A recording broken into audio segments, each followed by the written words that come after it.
জুলাই গণঅভ্যুত্থানে বাংলাদেশের ছাত্র শ্রমিক জনতা মিলে যে অসাধ্য সাধন করেছে তার সম্মুখ সারিতে ছিল এদেশের নারীরা। ফ্যাসিবাদী শক্তির প্রাণঘাতী অস্ত্রের সামনে হিমালয়ের মতো দাঁড়িয়েছিল মেয়েরা। 11 জন নারী এই আন্দোলনে শহীদ হয়েছেন, নির্যাতন এবং আহত হয়েছেন হাজারো নারী। গত বছর এই দিনে সরকারি চাকরিতে কোটা প্রথা নিয়ে ফ্যাসিস্ট শেখ হাসিনার মধ্যে একটি বক্তব্যে যখন প্রতিবাদ ও বিক্ষোভে ফেটে পড়েন ঢাকা বিশ্ববিদ্যালয়ের শিক্ষার্থীরা, তখন মধ্যরাতে গেটের তালা ভেঙে আন্দোলনে নামেন ছাত্রীরা, যা আন্দোলনকে আরো গতিশীল করে তুলেছিল। জুলাই ওমেন্স ডেতে দিনার সুলতানের বিশেষ প্রতিবেদন। বাবাকে বলে আসছি, আজকে যদি মরে যায় আমার রাষ্ট্র যেন রাস্তা থেকে কেউ না তুলে। আমরা নারী শিক্ষার্থীরা কেউ ঘরে বসে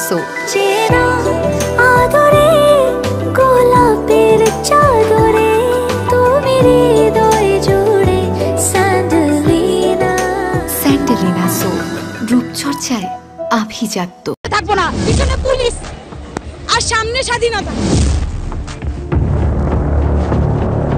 24 জুলাই আন্দোলনে নারীরা এভাবেই মিছিলের সামনের সারিতে দাঁড়িয়ে স্লোগানে উজ্জীবিত করে নেতৃত্ব দিয়ে প্রমাণ করেছেন এই আন্দোলন কেবল প্রতিরোধের নয়, পরিবর্তনেরও।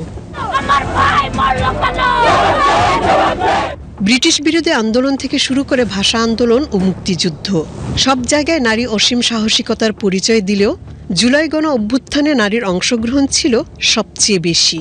এই আন্দোলনে নারীরা ছিলেন অপরাজেয় মনোবলের জীবন্ত উদাহরণ। তাদের অংশগ্রহণ গণ অভ্যুত্থানে বাংলাদেশের প্রেক্ষিত বদলে দিয়েছিল। মেয়েদের অন্তত 3-4টা শাড়ি মেয়েরা ছিল এবং কি তারা স্লোগান দিচ্ছিল, তারা স্লোগান কন্যা ছিলেন এই আন্দোলনে। অনেক মেয়েরা, আপুরা, ইভেন আমি বলবো অনেক মারা যারা সাহস করে বাচ্চাদের সাথে নেমেছে। I am really proud of that, যে ছেলেদের পাশাপাশি আমরাও যে এই বিষয়ে দাঁড়াবো। আমাদের মেয়ে শিক্ষার্থীরা আহত হচ্ছে। আমি বাইরের চিত্রগুলো যখন দেখেছি, এগুলো দেখার পর মনে হয় না যে কোনো সুস্থ স্বাভাবিক মস্তিষ্কের মানুষ চুপ থাকতে পারে। মেয়েদের হল থেকে তারা প্রথমে যারা ছাত্রলীগ করত মেয়েরা, তাদেরকে বের করে দেওয়া শুরু করে এবং সেখান থেকে দেখা যাচ্ছে আমরা ছেলেরা সফল হতে না পারলেও ওরা প্রথমে সফল হয় এবং তার প্রতিতে ইন্সপায়ার হয়ে অন্যান্য হল থেকেও তাদেরকে বের করে দেওয়ার কাজটা শুরু হয়ে যায়। শুধু শিক্ষাঙ্গনে নয়, দেশের প্রতিটি প্রান্তেই রাজপথে থেকে কখনো খাবার পানির ব্যবস্থা করে, কখনো আবার আন্দোলনে আহতদের প্রাথমিক চিকিৎসা দিয়ে নারীরা দেখিয়েছেন অনন্য সাহসিকতা।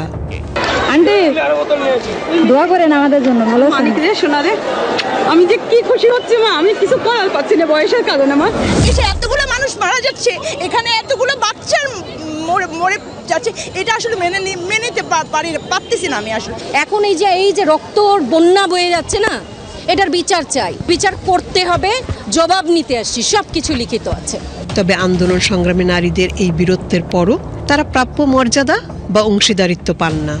জুলাই আন্দোলনের পরও এমনটি হয়েছে বলে মনে করেন অগ্রসরমান নারীরা। এখন কিন্তু আমাদের সমাজটা যেভাবে নারীর প্রতি মব সৃষ্টি করা হচ্ছে, বিদ্বেষ তৈরি করা হচ্ছে, এগুলোর মধ্যে দিয়ে নারীকে কোণঠাসা করে ফেলাতে চেষ্টা করা হচ্ছে। এবং যারা আন্দোলনে ছিলেন তাদের মধ্যেও অনেকে কিন্তু আন্দোলন থেকে বের হয়ে যাচ্ছেন যে তাদের যথাযথ মূল্যায়ন হচ্ছে না বলে।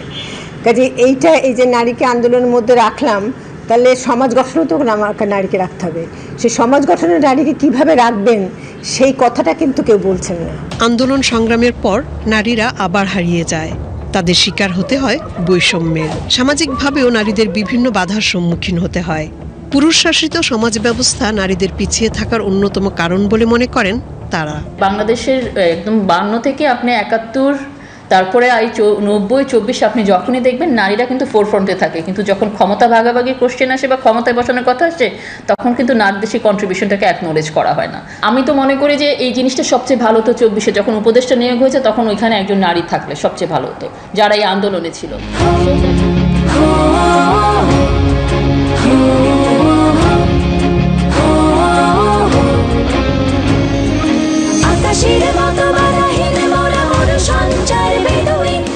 আন্দোলনে কিছু নারী জুলাই কন্যা হিসেবে পরিচিতি পেলেও অনেকেরই নাম হয়তো থাকবে না কোনো বইয়ের পাতায়।